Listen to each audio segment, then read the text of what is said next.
Here is your latest African news. Mali expels French envoy over remarks. Mali's transitional military government has expelled the French ambassador after he commented about the military takeover in 3 West African countries and questioned the military government's fight against terrorist groups. The foreign minister Jean-Yves Le Drian said last week that Mali's leadership was illegitimate and takes irresponsible measures. The Malian government summoned the French ambassador Joël Meyer and said he had 72 hours to leave the country.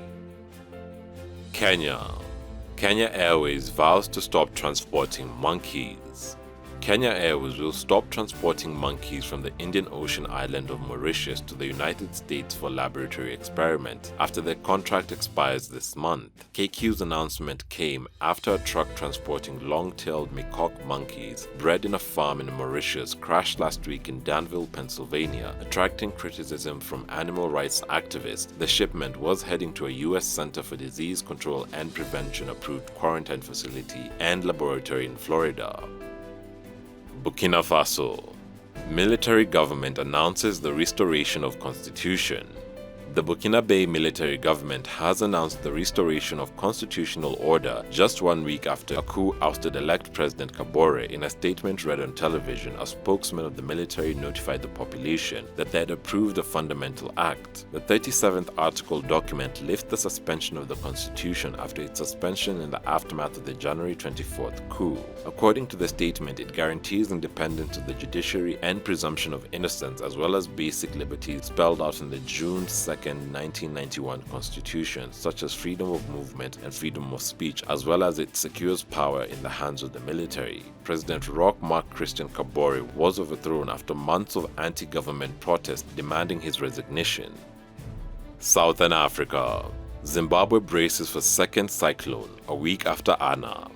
Zimbabwe is bracing for another devastating tropical cyclone christened Batsirai, expected to hit the country this week, barely a week after its predecessor, Anna, left a trail of destruction. The warning, which has been communicated by the Southern African Development Committee's Climate Service Center, indicates that Zimbabwe, Namibia, Malawi, Tanzania, the Comoros Islands, Mauritius, South Africa, Mozambique, Angola, Zambia, and the Democratic Republic of Congo are set to receive abnormal heavy rainfall. Homes, bridges, power lines, and health facilities have been swept away by the cyclone Anna in affected Manicaland and Masvingo province.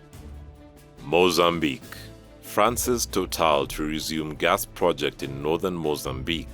Mozambique's President Filipe Nyusi has met with the CEO of Total with the aim of relaunching a gas production project suspended last year. Following a jihadist attack in March 2021, Total halted operations at a site exploring a major gas field in northern Mozambique. Then the energy giant shut its operation and withdrew all staff. The gas project was worth more than $15 billion, but the gas-rich Cabo Delgado province has been battered by jihadist insurgency since 2017. The violence has so far killed at least 2,600 and displaced nearly 700,000 people. Total Energies planned to start the production on site in 2024, but it has postponed until 2026. Last year, Rwanda and countries part of the Southern African Development Community sent at least 3,000 soldiers. Mozambique is one of the largest holders of gas reserves in Africa. Tanzania. Government tells investors to adhere to mining laws.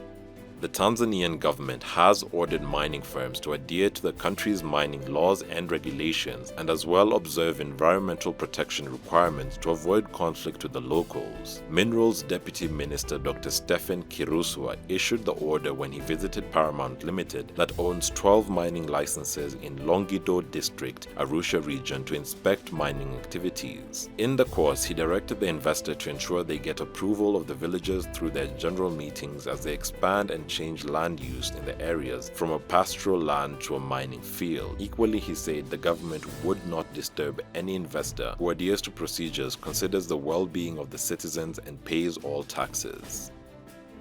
Thanks for watching. Please subscribe, share, and like this video. It's the best way of supporting us. Also, don't forget to catch the return of our show Africa in the News on our channel. You can directly support this new series by becoming our YouTube member or becoming a Patreon and donating. And remember, Africa is watching.